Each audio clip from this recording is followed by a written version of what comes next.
Bienvenidos a la Noche Infinita. Antes de comenzar, cuéntanos en los comentarios desde dónde nos escuchas y qué temáticas te gustaría que exploremos en el futuro. Leemos cada mensaje con atención y siempre tomamos en cuenta sus sugerencias para los próximos relatos. Sin nada más que decir, comencemos. No sé si me esté volviendo loco o si simplemente pasé demasiado tiempo solo en el desierto, pero necesito escribir esto, aunque sea para vaciar la cabeza. Me llamo Ignacio Martínez, tengo 47 años y llevo manejando tráiler desde que tengo 23. He rodado por todo México, desde el puerto de Lázaro Cárdenas hasta las maquilas de Ciudad Juárez. Siempre he dicho que lo único constante en esta chamba es la soledad y los baches. La historia que voy a contar ocurrió hace 2 semanas, en la ruta que atraviesa el desierto entre Hermosillo y Santa Ana, en Sonora. Una carretera infinita, recta como flecha, bordeada por cerros pelones, tierra seca y uno que otro nopal enfermo. Ese tramo me ha visto pasar 1000 veces, pero esta vez fue diferente. Había salido de una bodega en Hermosillo cerca de las 4 de la tarde, con el sol en el cuello y un cargamento peculiar. Un féretro, así como suena, un ataúd de madera barnizada, envuelto en plástico, colocado con cuidado dentro del compartimento refrigerado del remolque.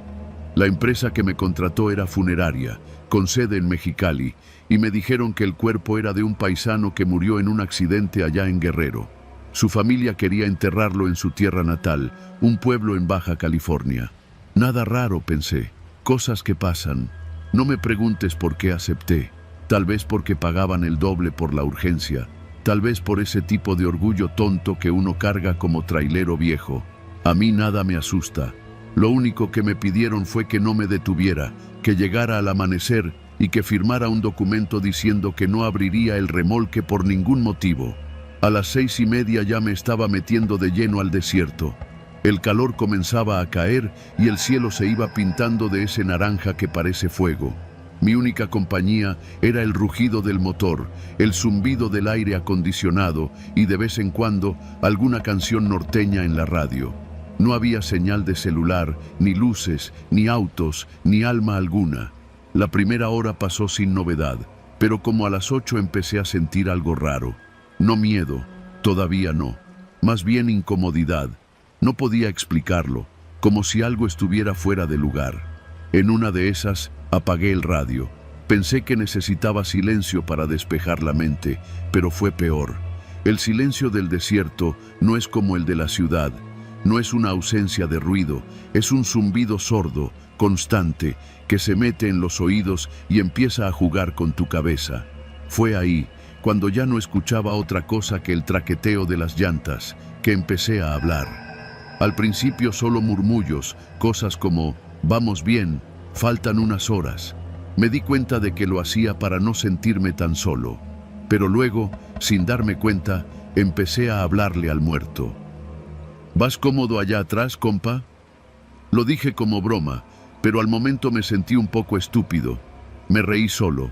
Pensé en que si alguien me escuchaba iba a decir que ya estaba perdiendo la cabeza. Y sin embargo me sentí acompañado. Pasó otra hora. Ya era noche cerrada. Las luces del tablero eran lo único que iluminaba la cabina. En el retrovisor, solo la caja blanca del remolque y la línea interminable de carretera detrás de mí. Volví a hablar. No te preocupes, carnal. Ya casi llegamos. Tu familia te está esperando. Seguro ya están haciendo café con pan dulce. Y luego, sin pensarlo, dije, ¿tienes frío allá atrás? No me respondieron, por supuesto, pero algo dentro de mí cambió después de esa frase. Me sentí observado. No puedo explicarlo. El aire en la cabina se volvió más denso. Me quité la gorra, me pasé la mano por la cara, pero el sudor no se iba. Entonces lo escuché. Un golpe, sordo, metálico, como si alguien hubiera empujado una pared desde adentro del remolque. Pisé el freno por reflejo, bajé la velocidad y volteé hacia los espejos. Nada, solo oscuridad. No, no puede ser, murmuré. Seguí manejando, tratando de convencerme de que había sido una vibración del camino, alguna falla en la suspensión. Pero unos minutos después, lo volví a oír. Otro golpe, esta vez más fuerte. «Oye», grité sin pensarlo, «ya, no hagas eso». El silencio volvió, pero ya no era el mismo. Ya no era silencio, era una presencia, algo invisible y aplastante. Me di cuenta de que iba encorvado sobre el volante, como si el mismo aire me presionara los hombros. Fue entonces cuando empecé a hablarle en serio. «Mira, hermano, no sé si tú todavía estás ahí, pero si lo estás, no estoy en tu contra. Solo quiero llevarte con los tuyos, eso es todo». Y me escuché como si fuera otra persona. ¿A quién le estaba hablando? ¿Qué sentido tenía? Pero no paré. Toda la siguiente hora me la pasé hablando. Le conté cosas que no había dicho en años. Le hablé de mi hija, de cuando me dejó mi mujer, de los años malos, de los sueños rotos. Hasta le pedí perdón por cosas que ni siquiera entendía. No sé cuánto tiempo pasó, pero cuando vi el letrero que decía Santa Ana a 40 kilómetros, empecé a llorar. No por miedo, por alivio. A lo lejos vi las primeras luces de un retén militar. Fui bajando la velocidad. Cuando me detuve, los soldados se acercaron. Uno de ellos, joven, me pidió los papeles. Los entregué sin mirarlo. «¿Qué transporta?», preguntó, como de rutina. «Un cuerpo», respondí. «Para entierro en Mexicali». El soldado asintió. Dio un par de golpes en la caja con la linterna. Yo me tensé. Esperaba algo. Otro golpe, otra señal. Pero no hubo nada. «Todo en orden», dijo, devolviéndome los documentos. Arranqué de nuevo. Manejé las últimas horas con la garganta seca. No hablé más.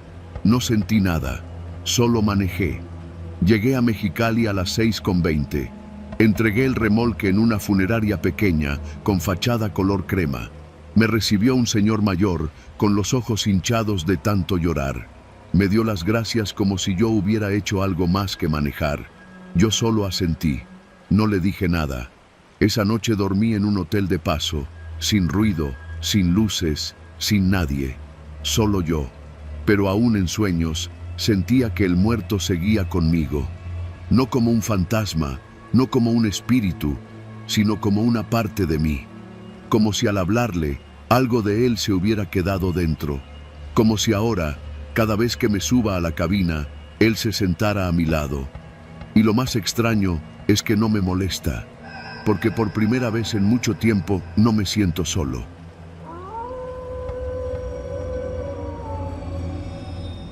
Mi nombre no importa. Lo que importa es que he pasado los últimos 13 años de mi vida manejando tráiler.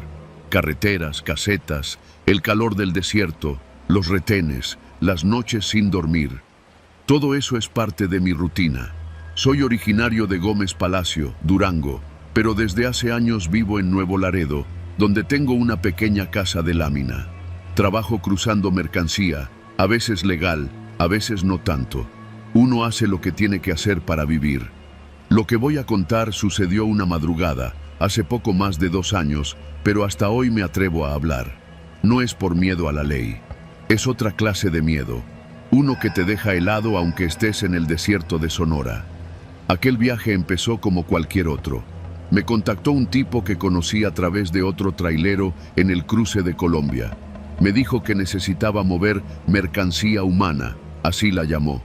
Migrantes, centroamericanos, sobre todo. Acordamos una paga buena, el doble de lo que normalmente cobro por una carga de fruta. El trato era sencillo: recogerlos en las afueras de San Luis Río Colorado y llevarlos hasta un punto acordado en Ciudad Acuña. Nada de paradas, nada de preguntas. Acepté. El dinero me urgía y esas rutas ya me las conocía de memoria. Esa noche llegué a la bodega indicada, una construcción vieja a medio caer, justo detrás de una gasolinera abandonada. No había luces, solo el destello tenue de la luna y las lámparas lejanas de la carretera federal número 2. Cuando abrí la caja del tráiler, ya estaban allí. 35 personas. Hombres, mujeres, 2 niños pequeños. Todos callados, apretados como si fueran costales de carbón. Olían a sudor, a miedo. Uno de los hombres me miró a los ojos. Tenía una mirada apagada, resignada. No dijo nada, solo asintió. El coyote me dio instrucciones rápidas. No abras la caja, no te detengas. Hay ventilación instalada, van con agua. Solo llega al punto. Me dio una hoja con un número y una dirección a las afueras de Acuña. Me subí a la cabina, encendí el motor y salí de ahí sin mirar atrás. La carretera era tranquila, demasiado tranquila. Ni un solo retén, ni una patrulla. Todo estaba planeado. Me pusieron una camioneta blanca detrás que me seguía a distancia. De vez en cuando, se acercaban lo suficiente para que yo los viera por el espejo lateral. Siempre los mismos dos sujetos, sin hablar, sin luces, como si me escoltaran. Después de unas 5 horas, paré en un pequeño desvío para orinar. Me bajé rápido, en chinga, y apagué el motor para que los migrantes descansaran de la vibración. Fue un error. En cuanto el motor se detuvo, el silencio me golpeó. No el silencio de la madrugada ni el de la sierra. Un silencio más espeso, como si el tráiler entero hubiera dejado de respirar. Me acerqué a la caja y algo me hizo poner la oreja contra la lámina. Nada, ni susurros, ni movimientos, ni siquiera el llanto de los niños. Intenté convencerme de que estaban dormidos.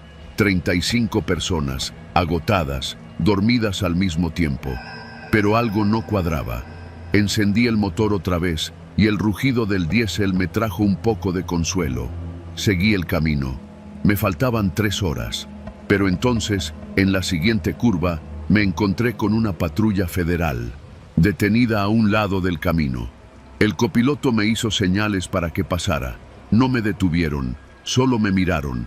Uno de ellos me hizo una señal con 2 dedos, apuntando a la caja. Yo asentí y seguí. No supe si fue advertencia o complicidad. Cuando por fin llegué al punto de entrega, un terreno cercado con malla, rodeado de contenedores oxidados, me estaba esperando una troca negra. 3 tipos armados hasta los dientes me hicieron señales. Apagué el motor y bajé. Uno de ellos me pidió la llave de la caja. Se la di. La abrió. Lo que pasó después me ha seguido cada noche desde entonces. No hubo gritos, no hubo carreras, no hubo llantos, porque todos estaban muertos. 35 personas, hacinadas, deshidratadas, con los labios agrietados, ojos abiertos, cuerpos caídos unos sobre otros. Los niños estaban apretados entre los cuerpos de sus padres. No habían tenido oportunidad. ¡No mames!, gritó uno de los hombres. ¡Están todos pinches muertos! El jefe, un tipo con camisa vaquera y botas limpias, se me acercó sin levantar la voz. ¿Cuánto tiempo los tuviste detenidos? Nada, solo una parada de 5 minutos. ¿Apagaste el motor? Asentí. Pues ahí estuvo. Esa pinche ventilación solo funciona con el motor encendido. Los asfixiaste, cabrón. Me quedé en silencio. No supe qué decir. Sentí un zumbido en los oídos y por un segundo pensé que iba a vomitar. No lo hice.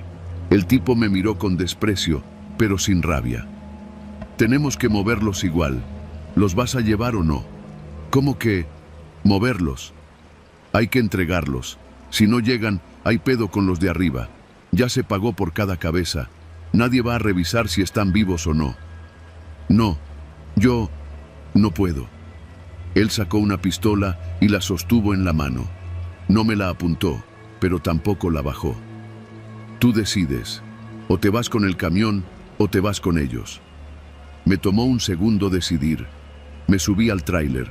Conduje otras 2 horas, ahora con 35 cadáveres en la caja. No lloré, no grité, solo manejé. El camino era el mismo, pero sentía que cada kilómetro pesaba el doble. Cada bache era un suspiro ajeno, cada curva, un juicio. Entregué el camión en otro punto. No pregunté nada, no dije nada. Me dieron un sobre con dinero y una mirada que me atravesó. Uno de ellos me palmeó el hombro, como si me felicitara o me condenara. Regresé a casa caminando, bajo el sol del norte. No quise volver a subirme a un camión por meses. Cada vez que duermo, escucho el crujido del diésel apagándose y ese silencio que me sigue hasta los huesos. Los traileros hablamos de muchas cosas, de accidentes, de asaltos, de mujeres, de federales. Pero hay cosas que nadie dice, cargas que no respiran, viajes que no terminan cuando entregas la mercancía. Hay rutas por las que uno no debería pasar más de una vez. Y hay muertos que no se bajan nunca del tráiler.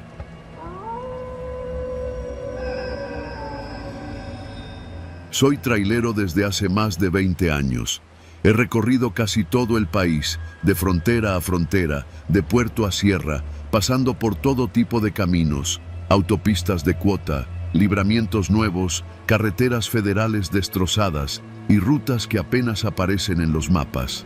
He dormido en gasolineras, junto a tiendas Oxxo, frente a refaccionarias y hasta en brechas. Nada me sorprende ya, o eso pensaba. Todo comenzó hace poco más de un año, un jueves en la madrugada. Iba de regreso del puerto de Manzanillo hacia San Juan del Río, donde tenía que entregar un contenedor de refacciones automotrices. Estaba por pasar un tramo largo entre La Piedad y Zamora, en Michoacán. Es una zona solitaria, con rectas interminables, cultivos a los lados y solo uno que otro foco de luz de rancherías perdidas. Ya eran como las 3 de la mañana y llevaba más de 8 horas manejando. Mi plan era llegar a un paradero donde venden carnitas, pero algo cambió mis planes. Al salir de una curva lenta, vi a un joven corriendo por la orilla de la carretera. Iba sin camisa, con el pantalón rasgado, y se notaba que estaba desorientado. No levantó el pulgar ni me hizo señas, pero me detuve. ¿Quién no lo haría? Uno también tiene hijos. Bajé la velocidad, me orillé y encendí las intermitentes. Al abrir la puerta del copiloto, el morro ya se acercaba a la cabina como si supiera que yo sí me iba a parar. Subió sin decir una palabra, con la cara empapada de sudor y sangre seca en la ceja. ¿Todo bien?, le pregunté mientras retomaba velocidad. Tardó en contestar, como si le costara trabajo procesar lo que estaba pasando. «Necesito llegar a Morelia, por favor», me dijo con la voz quebrada. «No puedo regresar». Vi que no traía mochila ni celular a la vista. Solo tenía un cinturón de tela amarrado al brazo, como un torniquete improvisado, pero no parecía herido. Le ofrecí una botella de agua que llevaba en el portavasos. La tomó con manos temblorosas y se la bebió casi de un trago. «¿Te persiguen o qué?», le pregunté sin rodeos. «Sí», respondió, sin dar más detalles. Guardé silencio. No quise meterme más. Pensé que quizás se había peleado con la familia, que lo golpearon o que se escapó de algún centro. No era mi bronca. Mi único compromiso era manejar derecho y sin meterme en problemas. Seguimos avanzando en la madrugada, sin hablar mucho. El chavo, que no pasaba de los 17 años, se quedó dormido a los pocos kilómetros. Lo vi con el rabillo del ojo, roncando bajito, como si llevara días sin pegar el ojo. Después de cargar diésel en una estación cerca de Ecuandureo, me estacioné unos minutos a descansar y prender un cigarro. Me metí al baño y, al volver, el joven seguía dormido. Me recargué en la cabina, abrí el teléfono y me puse a checar las noticias locales en Twitter. Fue ahí cuando todo cambió. Entre las tendencias de búsqueda vi una alerta Amber reciente. Reconocí la cara de inmediato. Era él. Mis ojos se agrandaron. La alerta tenía menos de 8 horas y decía que había desaparecido en Irapuato. Según la descripción, se había fugado de un albergue para menores en situación de calle y estaba acusado de haber apuñalado a una trabajadora social antes de huir. Me quedé mirando su foto. Era la misma mirada perdida, el mismo corte de cabello. Apagué el cigarro sin terminarlo. Mi mente empezó a correr más rápido que el tacómetro. ¿Qué hago? ¿Lo bajo ahí mismo? ¿Lo entrego? No soy ningún santo, pero tampoco soy estúpido. Esa alerta traía recompensa, 50,000 pesos por información que llevara a su localización. El chavo se despertó justo cuando prendí de nuevo el motor. Me miró de reojo, sin hablar. Me di cuenta de que estaba observando mis movimientos. Se le notaba el instinto de quien ha tenido que huir muchas veces.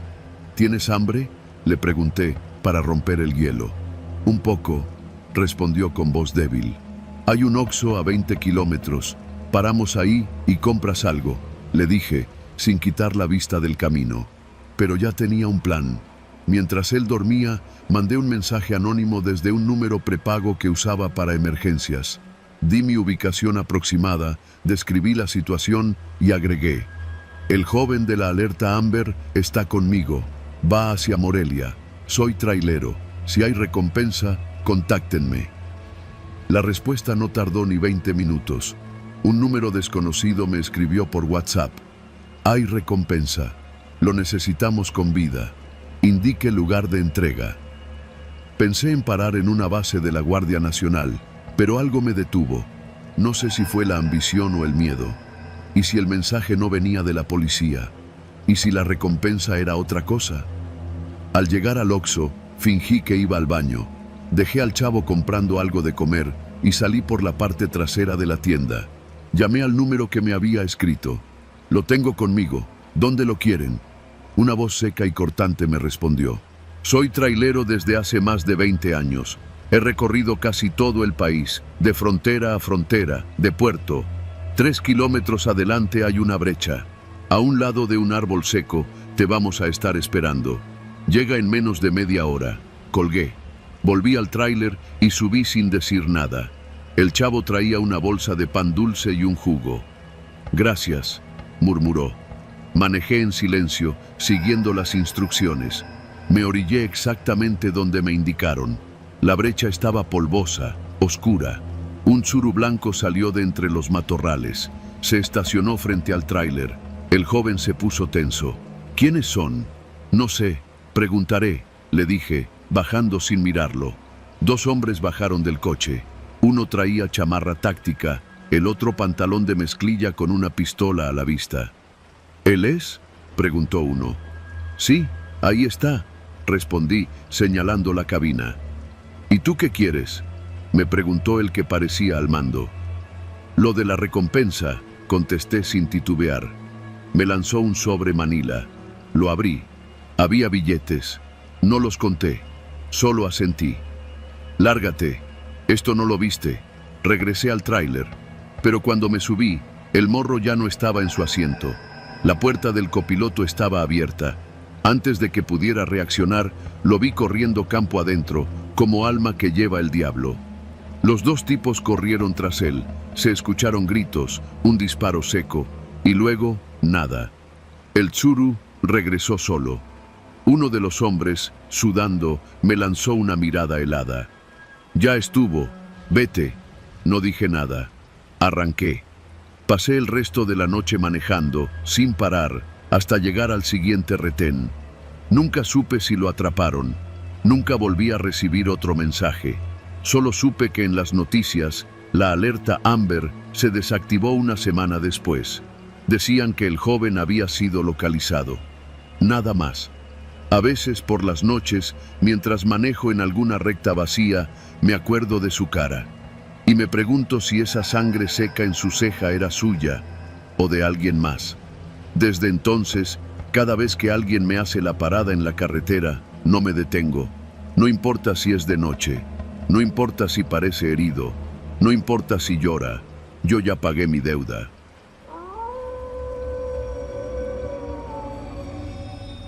Me llamo Esteban, tengo 45 años y llevo más de 20 recorriendo carreteras como chofer de tráiler. Cuando uno se mete a esta vida, se acostumbra a todo. A los tacos fríos en la madrugada, a los baños de gasolinera que parecen sacados de una película de terror y al eterno rugido del motor que se vuelve casi como un latido más. Pero por más callo que uno tenga, hay cosas para las que jamás estás preparado. Todo comenzó un jueves por la noche. Había aceptado una carga pesada de electrodomésticos rumbo a Hermosillo. Era un viaje largo desde la Ciudad de México y como era habitual, me asignaron un copiloto. Esta vez era un chavo nuevo que había entrado apenas hacía un par de semanas a la empresa. Se llamaba Marco. Tenía 20 y tantos, delgado, moreno, hablador como todo buen chilango, pero sin la malicia que uno aprende con los kilómetros. Lo noté nervioso, Así que intenté tranquilizarlo con unas bromas y la promesa de una buena torta en San Pedro de los Baños, pero él solo sonrió con cortesía y se acomodó en el asiento del copiloto. Salimos a eso de las 9 de la noche, cargamos completo en Iztapalapa y nos echamos al camino directo por la México-Querétaro. Como era costumbre, pasé por mi Oxxo de siempre a surtirme de café y de unos panecillos, mientras Marco apenas bajó del tráiler. Me dijo que se sentía algo cansado, que mejor se recostaba un poco antes de que agarráramos carretera en serio. Dale, duérmete un rato. Ya cuando lleguemos a León me haces segunda, le dije mientras llenaba el termo. Y así fue. Apenas agarramos carretera, Marco reclinó su asiento, se abrochó el cinturón y cerró los ojos. Yo lo dejé. Es normal, muchos copilotos se echan su siesta mientras uno calienta el camino. El silencio en la cabina, apenas roto por los rebotes del tráiler en la carretera, fue el primer indicio de que algo no estaba bien, pero en ese momento no lo supe ver. Pasamos Querétaro sin novedad. A las 2 de la mañana, el tráfico era casi nulo, salvo por los tráilers y uno que otro loco que se cree corredor en la libre. El cielo estaba claro, sin luna, y yo me sentía en forma, con buena música, un café cargado y mi rutina de siempre. Todo estaba normal, hasta que crucé Salamanca y noté algo raro. El chavo no se había movido ni una sola vez, ni para cambiar de posición, ni para rascarse la nariz, ni para acomodarse el cinturón, nada. Pensé que se había quedado bien dormido. Le hablé. Marco, ya casi llegamos a Irapuato, ¿quieres que paremos a mear o algo? Nada. Silencio. Extendí una mano y lo sacudí un poco del hombro. Su cuerpo era liviano, casi sin resistencia. En ese momento sentí una punzada en el pecho. Lo zarandeé más fuerte. ¡Marco! ¡Despierta, cabrón! Nada. Detuve el tráiler a un costado de la carretera, activé las intermitentes y encendí la luz de la cabina. Lo miré de frente. Su rostro estaba pálido.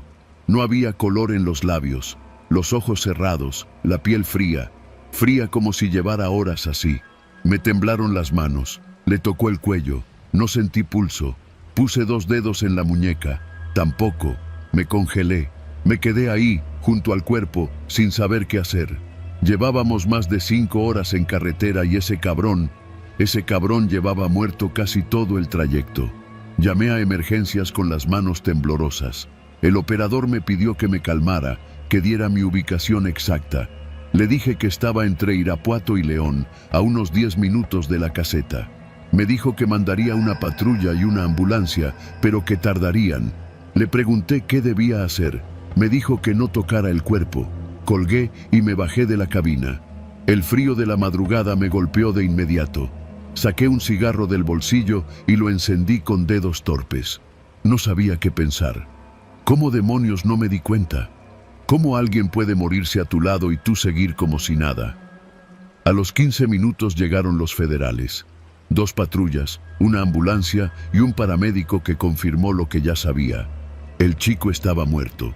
Me hicieron a un lado, me pidieron mis papeles, preguntaron si habíamos discutido, si lo había notado raro. Les conté todo, que se había subido tranquilo, que dijo que estaba cansado, que se durmió y que nunca despertó. No me creyeron del todo. Me llevaron a declarar a la comandancia de León. Me tuvieron ahí desde las 5 hasta pasadas las 10 de la mañana. Me interrogaron como si yo lo hubiera matado. Repetí la historia una y otra vez, hasta que un comandante me dijo que el cuerpo no presentaba signos de violencia, pero que debían esperar los resultados del forense. Al final me dejaron ir, con la advertencia de que no saliera del estado. Fui a un hotel de paso. Me eché en la cama sin quitarme las botas. No podía dormir. Cada vez que cerraba los ojos, veía su cara, pálida, tranquila, como si se hubiera rendido en silencio, sin aviso. Al día siguiente me llamó el jefe de la línea. Me preguntó si estaba bien. Me dijo que la familia del muchacho ya estaba enterada, que la empresa se haría cargo del traslado del cuerpo y que yo quedaba fuera del viaje, obviamente. ¿Qué le pasó, sabe usted? No tenemos claro. Al parecer fue una muerte súbita. El médico habló de un posible paro respiratorio. Tenía una afección congénita que nunca se atendió. Una cosa silenciosa. Dormido se fue. Colgué sin saber qué decir. Esa noche regresé a la terminal por mis cosas. El tráiler ya estaba vacío, estacionado en uno de los andenes. Subí por curiosidad. Quería ver la cabina una vez más. No sé por qué. Tal vez para convencerme de que todo había sido real. Olía a lo mismo de siempre. Café, diésel, sudor seco. En el asiento del copiloto, un envoltorio de pan aún cerrado. En el piso, su gorra. La tomé. La vi. No había nada especial en ella. Era una gorra negra con las letras bordadas de Mazatlán. No supe qué hacer con ella. La dejé sobre el asiento, cerré la puerta y bajé. No volví a manejar en meses. Me tomé un tiempo. Lo necesitaba. No por miedo, sino por la certeza aplastante de que la muerte puede estar sentada a tu lado, en completo silencio, mientras tú tarareas una canción y crees que todo está bien. Hoy ya volví a manejar. Sigo con la misma línea, aunque ya no acepto copilotos. Me acostumbré al silencio, a la compañía de nadie, porque hay algo que uno aprende cuando la muerte te respira tan cerca y tú no la notas. No hace falta ver fantasmas para vivir un verdadero terror. A veces basta con mirar hacia el asiento del copiloto y preguntarte cuánto tiempo lleva sin moverse.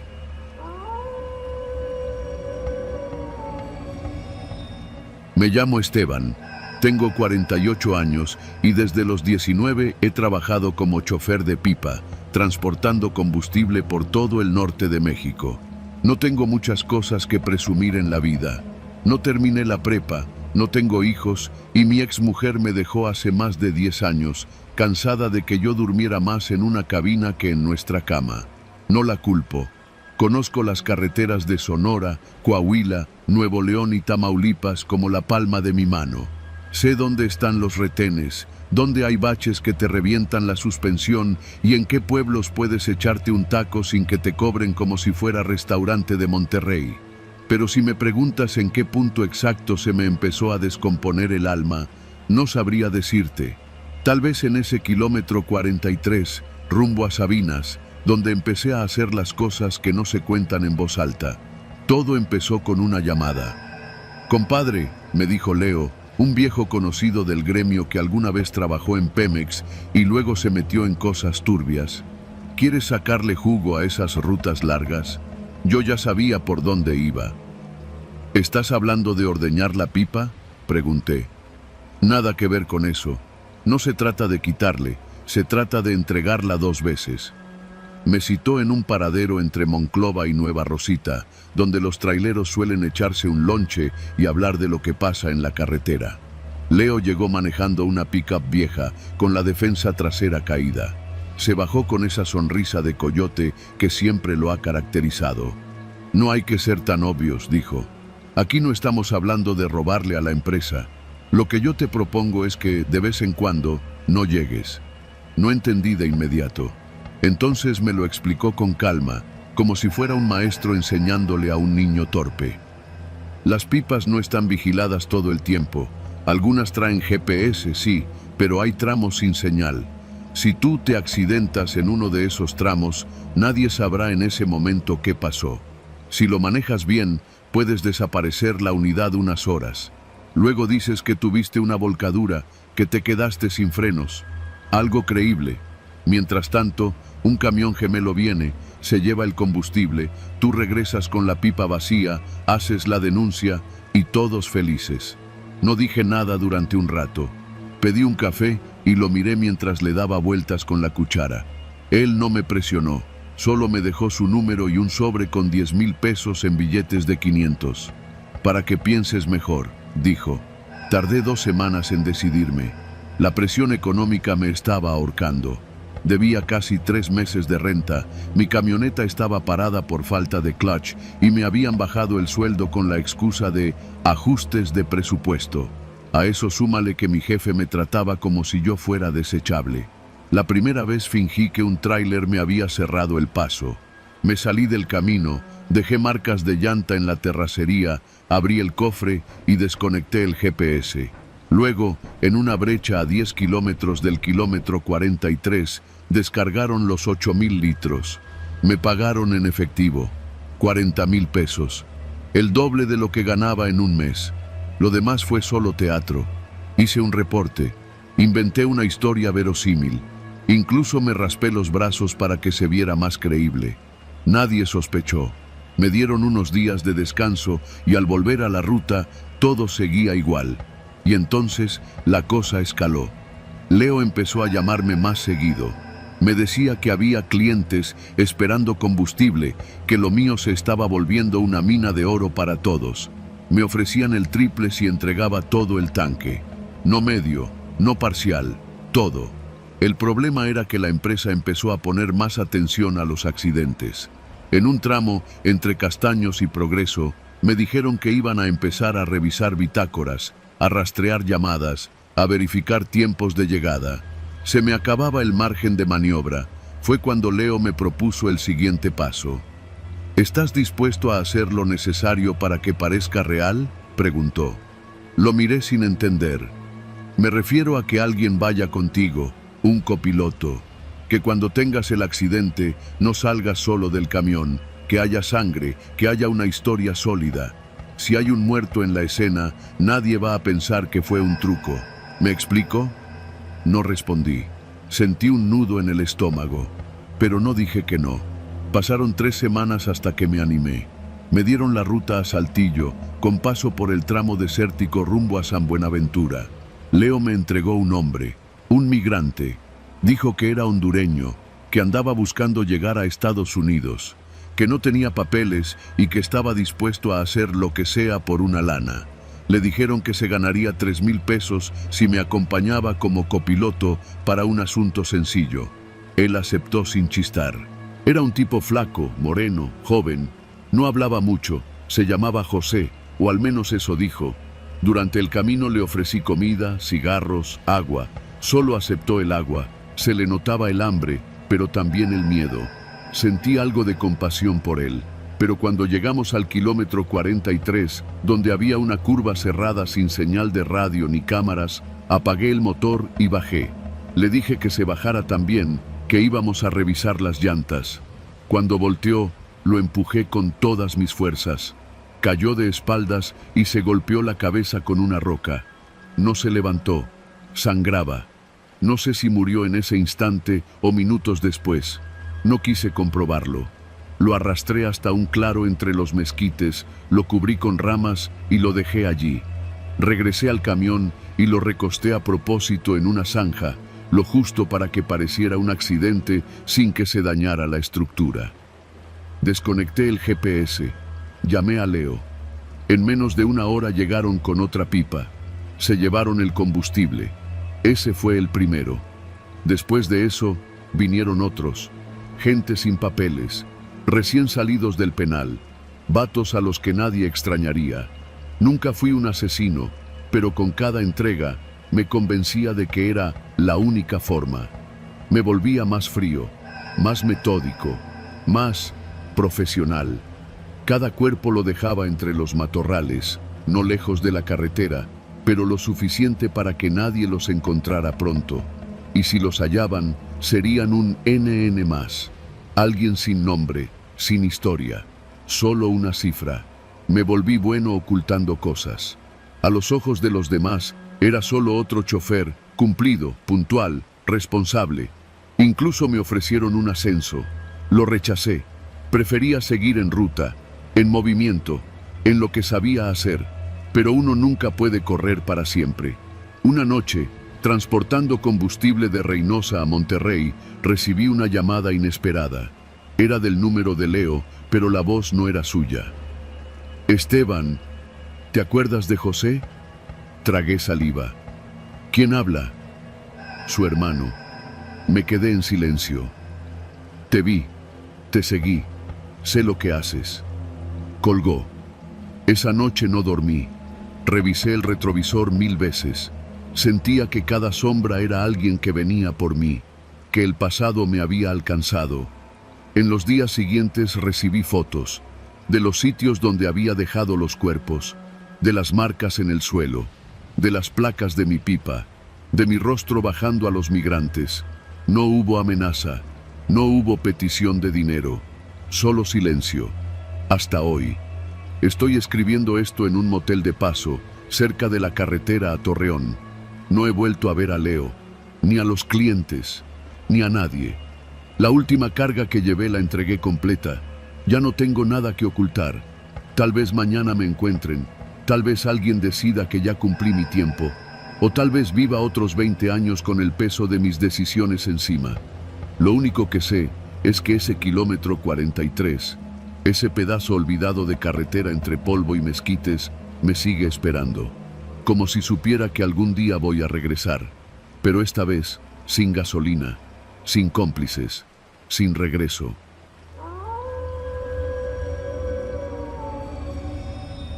Soy trailero desde hace más de 30 años. He recorrido todo el país, desde las selvas de Chiapas hasta los desiertos de Sonora, y créeme cuando te digo que la carretera te vuelve otro tipo de persona. Te endurece, te calla cosas, te enseña a vivir con tus fantasmas, y a veces, si te toca como a mí, te hace cómplice de algo tan sucio que ni 1000 confesiones alcanzarían para lavarte. Cada año, en octubre, detengo el tráiler a mitad de la nada, justo antes del kilómetro 119, en la autopista que va de San Luis Potosí a Matehuala. Ahí, a un costado del Arsén, donde no hay más que piedras, zacate seco y el eco del viento, dejo un ramo de flores frescas. Siempre el mismo, 12 rosas blancas. Lo hago al amanecer, sin falta, cuando el sol apenas se asoma entre los cerros. Nunca me tardo más de 10 minutos. Dejo las flores, me santiguo, me subo al camión y sigo. Lo hago por ellos, por los que nunca encontraron y por los que yo ayudé a desaparecer. Corría el año 2005. Yo trabajaba para una empresa de transporte con base en Irapuato. Cargábamos mercancía para tiendas grandes, costales de azúcar, palets de aceite, detergente, croquetas, todo legal, todo declarado. Pero la empresa tenía su otra vuelta. Y si eras de los que no preguntaban mucho, podías ganarte el doble. A veces era mover carga delicada, electrónicos robados, pacas de cigarros de contrabando y sí, también cosas peores. Esa noche, recuerdo, cargué en Celaya. Era una entrega urgente para el norte. Debía llegar al siguiente día por la mañana a Saltillo. Me dieron el camión ya cargado, sin oportunidad de revisar lo que llevaba. No me sorprendió. No era la primera vez que me pedían hacerme pendejo. Salí de la ciudad poco antes de las 11. La madrugada me agarró en la autopista, solo, como casi siempre. Traía café en el termo y una playlist de cumbias viejas que me ayudaban a no dormirme. A eso de las 2:30 sentí que algo no andaba bien. El peso del tráiler era distinto. El rebote, la forma en que los ejes traseros se comportaban. No era la carga habitual. Algo no cuadraba. Tomé la desviación a una estación de gasolina en San Felipe y le mandé un mensaje al encargado de ruta. ¿Qué llevo atrás? Está raro el peso. Me contestó casi al instante. No abras, solo maneja. Solo maneja. Palabras que me siguen retumbando cada noche. A las 4 de la mañana, ya en territorio de San Luis, me detuve en un tramo sin iluminación. El GPS del teléfono se volvió loco, la señal se fue y la app del rastreo dejó de actualizarse. Yo ya sabía lo que significaba. Era el punto de entrega. Apagué el motor. El silencio fue absoluto. Ni un carro, ni un alma. Solo el rechinar del metal al enfriarse. Minutos después llegaron 3 camionetas pick-up. Una negra, una roja y otra blanca. No traían placas. Bajaron 6 hombres armados. Ninguno me saludó. Solo uno, que parecía el jefe, se acercó al camión. «Bájate, vas a ayudar». No hice preguntas. Abrieron la caja. Dentro había 12 personas. 12. No era difícil adivinar lo que pasaba. Hombres jóvenes, algunos no mayores de 20, amarrados, golpeados, los ojos vendados. Uno vomitaba, otro tenía los pantalones orinados. Y yo no hice nada. «Ayuda a bajarlos», me ordenaron. Lo hice. Uno de los muchachos trató de hablar. Le di la mano, como por reflejo, para que no se cayera al pisar el asfalto. No sé por qué. Tal vez por culpa. Tal vez porque me miró como si yo fuera su última esperanza. Los subieron a las camionetas como si fueran bultos. Yo solo estaba ahí para mover peso. Nada más. Tú te quedas aquí. No te muevas hasta que estemos lejos, dijo el jefe. Asentí. El corazón me latía tan fuerte que me dolía el pecho. Las camionetas se perdieron entre la negrura. El sol empezaba a teñir el cielo de rojo. Fue entonces cuando lo escuché. Un disparo, luego otro, y otro más. No sé cuántos fueron, pero supe que eran 12. No volví a verlos. Nunca supe quiénes eran. Nunca pregunté. Solo sé que no eran delincuentes. Eran trabajadores, migrantes, reclutas negados, estudiantes. Alguna vez, uno de mis contactos me dijo, era gente que estorbaba a alguien. Lo único que sé es que nadie los buscó ahí. El lugar quedó limpio, como si nada hubiera pasado. Pero yo no he podido dormir bien desde entonces. La primera vez que regresé por esa carretera fue por casualidad. El camión tenía una falla y tuve que desviarme. Al pasar por el mismo tramo, vi algo en la orilla. Era una cruz improvisada, hecha con 2 palos atados con un pedazo de cable. Me bajé. No estaba ahí antes. Alguien la había puesto. Había un pedazo de papel clavado en la tierra, escrito a mano, apenas legible. A los que se los tragó el polvo sin dejar huella. Sentí que me desmoronaba. Desde entonces, cada año, cada maldito octubre, paso por ahí. Llevo flores blancas. No sé si alguien más lo hace. Nunca he visto otra ofrenda, pero me aferro a esa rutina como un castigo autoimpuesto. Una vez, hace como 5 años, me encontré con otro trailero parado en el mismo punto. Era un viejo de barba blanca, camisa de mezclilla, con la mirada cansada. ¿También vienes por los del 2005? Me preguntó sin rodeos. No supe qué decirle. Él dejó un ramo de claveles rojos. No eras el único camión esa noche, dijo. Luego se subió a su tráiler y se fue. Me quedé ahí, con el estómago revuelto, los ojos ardiendo. Nunca supe su nombre. Nunca lo volví a ver. Hace poco fui al médico por un dolor en el pecho. Me hicieron estudios y todo salió bien. Estrés, dijo el doctor.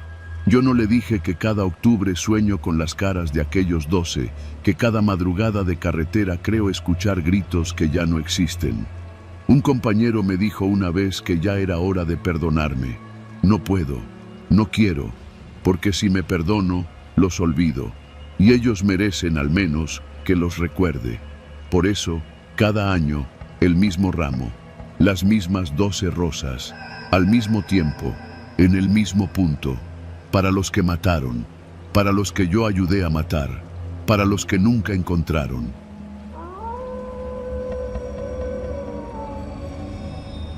Conducir era mi vida y también mi condena. Desde hace más de 15 años trabajo como camionero, recorriendo rutas entre Guadalajara y la frontera norte, llevando todo tipo de carga, frutas, autopartes, cerveza, hasta maquinaria pesada. Pero aquel viaje, el que todavía me quita el sueño, fue distinto. No por la ruta, ni por el clima, sino por lo que hice una madrugada entre Zacatecas y San Luis Potosí. Atropellé a un niño. Fue en una curva cerrada, poco antes de llegar al poblado de Trancoso. Llovía con fuerza y la visibilidad era pésima. Apenas vi la silueta cruzando la carretera. Frené, pero un tráiler cargado con 4 toneladas no se detiene en seco. Lo sentí bajo las llantas, un golpe seco, corto. El motor se ahogó y yo también. Me bajé temblando, con la lluvia calándome hasta los huesos, y lo busqué entre el lodo y la oscuridad. Solo encontré una mochila escolar, empapada, con un dibujo de caricaturas ya borrado. No había cuerpo, ni rastros claros, solo la carretera vacía. Me convencí de que quizá había sido un perro o una ilusión causada por el cansancio. Quise creerlo. Pero al día siguiente, en la radio local, escuché la noticia. Un niño de 9 años, desaparecido desde la noche anterior. Lo habían visto por última vez cruzando la carretera rumbo a su casa con una mochila azul. Desde entonces no pude volver a dormir. Esa semana tenía que entregar una carga urgente en Monterrey. Decidí seguir conduciendo sin parar, evitando hoteles y paradas largas. Cada vez que trataba de cerrar los ojos en algún estacionamiento, sentía que alguien me observaba desde el retrovisor o escuchaba el sonido de pasos en la grava detrás del tráiler. El primer día sin dormir fue soportable, el segundo, un infierno. El zumbido constante del motor se mezclaba con el de mi propia cabeza. Las líneas amarillas de la carretera parecían moverse, serpentear bajo mis ruedas. A ratos creía ver a alguien caminando por el acotamiento, pero cuando pasaba junto a la figura, no había nadie. Pensaba en el niño, en su familia, en los padres escuchando la lluvia, esperando un golpe en la puerta que nunca llegaba. Me decía que no fue mi culpa, que él cruzó donde no debía, que la carretera era traicionera, pero la voz dentro de mi cabeza repetía lo mismo. Te vio, sabe quién eres. Una tarde, cerca de Matehuala, paré en una gasolinera vieja. Pedí café y un par de tacos fríos. El despachador, un hombre mayor de piel curtida, me observó con atención. ¿Lleva mucho sin descansar?, preguntó. 2 días, más o menos, le respondí. No haga eso. Las carreteras cansan el alma antes que el cuerpo, dijo, y luego bajó la voz. Y cuando uno trae culpa, la carretera se la cobra. No supe qué contestar. Solo pagué y seguí mi camino. Esa noche, el cielo se cerró de nuevo. Lluvia fina, constante, como agujas cayendo sobre el parabrisas. El limpiaparabrisas no daba abasto. En algún punto entre San Luis y Galeana, comencé a escuchar algo en la caja del tráiler. Un golpeteo irregular, como si alguien pateara desde adentro. Me detuve en el acotamiento. Apagué el motor y abrí la puerta con la linterna en mano. El aire olía a tierra mojada y diésel. Fui hasta la parte trasera, empapado, y abrí el candado. Dentro, solo cajas, nada fuera de lugar. Pero el sonido seguía, como si viniera de algún rincón oculto. Golpes secos, pausados. Toc, toc, toc. Pensé en los frenos sueltos o en algún objeto mal amarrado. Cerré todo de nuevo y regresé a la cabina. Pero entonces lo escuché en el estéreo. Un murmullo, apenas audible, como el de un niño hablando. Subí el volumen. Nada. Silencio. Lo bajé y el murmullo volvió. No entendía las palabras, pero el tono era claro, infantil. Arranqué con las manos sudorosas, temblando. Necesitaba mantenerme despierto, así que subí la radio, abrí las ventanas, grité, me abofeteé. No podía detenerme, no debía. Tenía la certeza de que si me dormía, no volvería a despertar. El tercer día fue el peor. La mente ya no distingue entre lo que ve y lo que imagina. El desierto se alargaba hasta volverse un mar oscuro y las luces de los pueblos a lo lejos parecían moverse conmigo. Pasé un retén militar y uno de los soldados me observó con detenimiento. ¿Todo bien, chofer?, me preguntó. Asentí, evitando mirarlo a los ojos. No se pase de listo, dijo el hombre. Se ve que no ha dormido en días. Apenas avancé unos metros, lo vi en el retrovisor. El soldado seguía ahí, pero no estaba solo. A su lado había una figura pequeña, descalza, empapada. Parpadeé. Desaparecieron. Esa noche decidí detenerme un par de horas en un paradero cerca de Saltillo. Había otros camiones estacionados, motores apagados, luces interiores encendidas. Me estacioné junto a uno y apagué todo. El silencio me aplastó. Traté de dormir, pero el sueño llegó como un zarpazo. Soñé con la carretera, con el sonido del impacto, con una mochila azul flotando entre el lodo. Cuando desperté, el reloj marcaba las 3 de la mañana. Había huellas mojadas sobre el tapete de la cabina, pequeñas, como de un niño. La puerta del copiloto estaba entreabierta. Salí del camión y caminé entre los tráileres estacionados. Todo estaba en calma. La neblina cubría el lugar y apenas se distinguían las siluetas metálicas bajo las luces de sodio. Entonces lo vi. Un niño, parado en el arcén, con la misma mochila azul. Me miraba. No corría, No hablaba, solo estaba ahí, empapado, con los brazos a los lados. No quise hacerlo, dije en voz baja. No fue mi culpa. El niño ladeó la cabeza, sonrió, y luego desapareció entre la bruma. A la mañana siguiente, llegué a Monterrey con los ojos inyectados de sangre y las manos agarrotadas al volante. El encargado de la bodega me recibió con una mirada de sorpresa. ¿Durmió algo, compadre?, preguntó. Negué con la cabeza. Apenas podía hablar. Dejé la carga y estacioné el camión detrás del edificio. Quise dormir un poco, pero la idea me aterraba. Tenía miedo de lo que podía ver si cerraba los ojos. Cuando por fin lo hice, soñé otra vez con la carretera, pero esta vez el niño no estaba ahí, solo su mochila, abierta, con un pequeño papel dentro. Al despertar, la encontré en el asiento del copiloto. La misma mochila, mojada, cubierta de lodo. Dentro, un pedazo de papel arrugado. Tenía escrita una frase con letra infantil: «Ya puedes dormir». Desde entonces, sigo manejando, aunque ahora solo de día. No volví a tomar rutas nocturnas ni a cruzar por aquella curva maldita. A veces, cuando el cansancio me vence y me detengo en alguna gasolinera a tomar café, escucho a otros camioneros hablar de apariciones en la carretera, de sombras que caminan bajo la lluvia o de niños que cruzan buscando a sus padres. Yo no digo nada, solo escucho, porque sé que, allá afuera, en algún punto de ese camino infinito, todavía hay una mochila azul esperando a que alguien no frene a tiempo. Y yo, por fin, aprendí a dormir, pero nunca a olvidar.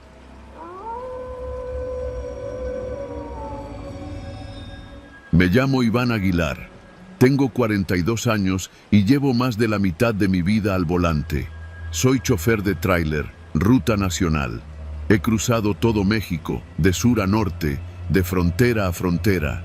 En el gremio hay códigos que uno aprende con el tiempo. No pares en tramos solitarios, no te estaciones en pendientes, nunca recojas a nadie y sobre todo, nunca digas todo lo que ves. Pero hay algo que no me atrevo a contarle a nadie. Algo que pasó hace 2 años, en junio, cuando hacía la ruta Monterrey-Tijuana. A veces, cuando me agarra la madrugada en medio del desierto, esa noche regresa. Porque eso no fue normal. Fue personal. Salí un lunes por la mañana desde Apodaca, cargado de partes automotrices rumbo a Baja California. Iba por la libre. Mi plan era dormir una noche en Chihuahua capital y luego cruzar por Sonoita. Nada fuera de lo común. Me gusta esa ruta porque está despejada, aunque el tramo entre Janos y Santa Ana siempre me ha parecido solitario. Iba bien, tranquilo. Tenía la cabeza metida en mis pendientes, en las letras de los préstamos, en los pagos que debía hacer apenas regresara. Desde hacía meses las cosas estaban tensas en casa. Mi hijo mayor, Bruno, de 17 años, había empezado a andar con malas compañías. Se escapaba, llegaba tarde, faltaba a la prepa. Mi esposa y yo ya no sabíamos cómo hablarle sin que reventara. La última discusión, antes de salir, fue justo con él. Le grité, le dije cosas que no debería haber dicho. Me arrepiento hasta hoy. Llevaba unas 5 horas de camino cuando paré en una gasolinera cerca de Cuauhtémoc. Era mediodía. Me bajé a llenar el tanque, compré un burrito frío y una coca. Mientras revisaba los seguros del remolque, noté algo raro. La lona de atrás se veía ligeramente levantada. Pensé que era por el viento o por haberla asegurado mal en la base. Me agaché para ver y no noté nada extraño. Todo parecía en orden. Seguí mi camino. Ya era de noche cuando pasé Buenaventura. Decidí seguir hasta el amanecer, al menos hasta Agua Prieta. A esas horas, los trailers dominan la carretera y si vas bien despierto, te vas derecho sin problema. Tenía buena música, buen clima y ningún motivo para detenerme. O eso pensaba. Fue en ese tramo largo y callado entre Janos y el entronque de Imuris cuando escuché el primer ruido. Era como un golpe seco, metálico, en la parte trasera del tráiler. Pensé que era alguna caja suelta. No es raro que el movimiento afloje las amarras. Reduje la velocidad, apagué la música y bajé el vidrio. Otro golpe. Esta vez no sonó como una caja. Sonó como si algo hubiera caído de altura media sobre el piso metálico. Un sudor frío me empapó las manos. Me estacioné a un lado de la carretera. No había nadie. Solo desierto. Ni un faro, ni un coche, ni un poste. Bajé con la lámpara en mano. Caminé hacia la caja y solté los candados del portón trasero. Entonces lo vi. Bruno. Mi hijo estaba ahí, agachado entre dos tarimas de plástico, con la cara sucia, los ojos rojos y el cuerpo temblando. «¡Papá!», dijo, y se me rompió el alma. Lo primero que pensé fue que era una alucinación, una pesadilla producto del cansancio. Pero no, era él. Estaba ahí, vivo. Me temblaban las rodillas. Me acerqué. Lo ayudé a bajar, sin entender nada. Le grité que qué chingados hacía ahí. Él apenas podía hablar. Me abrazó como cuando era niño, como cuando tenía miedo a los truenos. Lloraba. Yo no sabía si sentir alivio o furia. Me dijo que se había subido la madrugada del lunes, que me vio salir, que se escondió detrás de unas cajas, que ya no quería estar en casa, que tenía miedo, que lo andaban buscando. «¿Quién?», le pregunté. No respondió. Le di agua, le pasé un pan que traía guardado. Temblaba de hambre, de frío, de quién sabe qué más. Le dije que era un imbécil, que si nos agarraban en la revisión, yo iba a acabar en la cárcel, que no era un juego. Él solo agachó la cabeza. Me pidió perdón, me abrazó otra vez. Me dijo que si lo regresaba, lo iban a matar. «¿Quién, Bruno? ¿Qué hiciste?». No respondió, solo me miró. Esa mirada, la tengo clavada desde entonces. Ni miedo, ni odio, solo un vacío, como si ya no esperara nada de nadie. Seguimos la ruta. No tenía alternativa. No podía dejarlo ahí, tampoco podía regresarlo. Esa noche dormimos juntos en la litera. Yo apenas cerré los ojos. El motor encendido, el ventilador soplando, el desierto en silencio.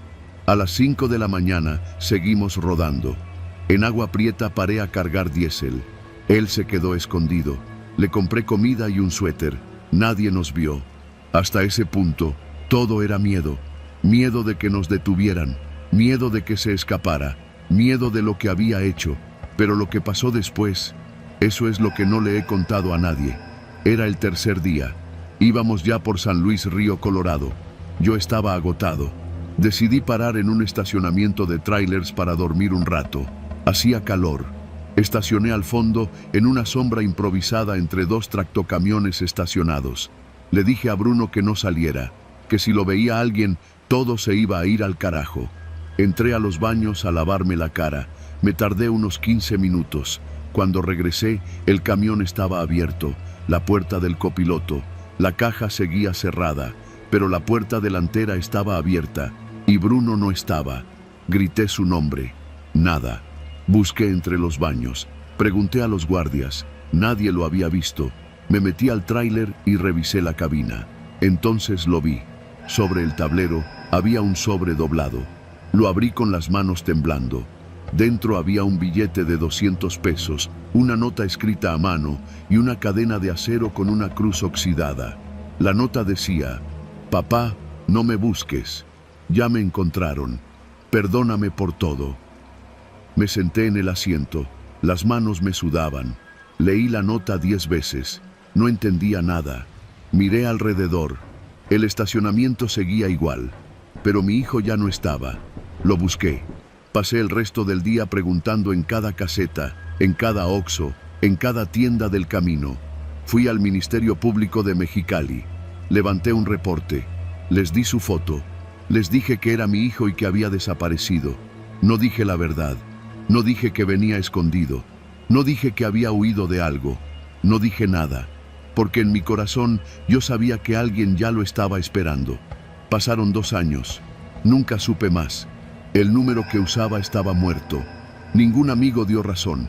Nadie supo decirme con quién andaba ni qué debía. Como si se lo hubiera tragado la tierra. Mi esposa y yo nos separamos al año siguiente. No porque no nos quisiéramos, sino porque el silencio entre los dos era ya una pared imposible. Sigo manejando. Mis rutas ya no son las mismas. A veces paso por ese mismo tramo donde lo encontré, escondido entre las tarimas. Y a veces me detengo. Miro la caja del tráiler y me acuerdo, nunca conté nada, nunca dije lo que vi, porque nadie me lo creería. Solo conservo la cadena con la cruz, oxidada, sucia, colgada del espejo retrovisor. Cada que se mueve con los baches del camino, me recuerda que no importa cuántos kilómetros recorra, el peso de lo que uno calla viaja contigo, siempre.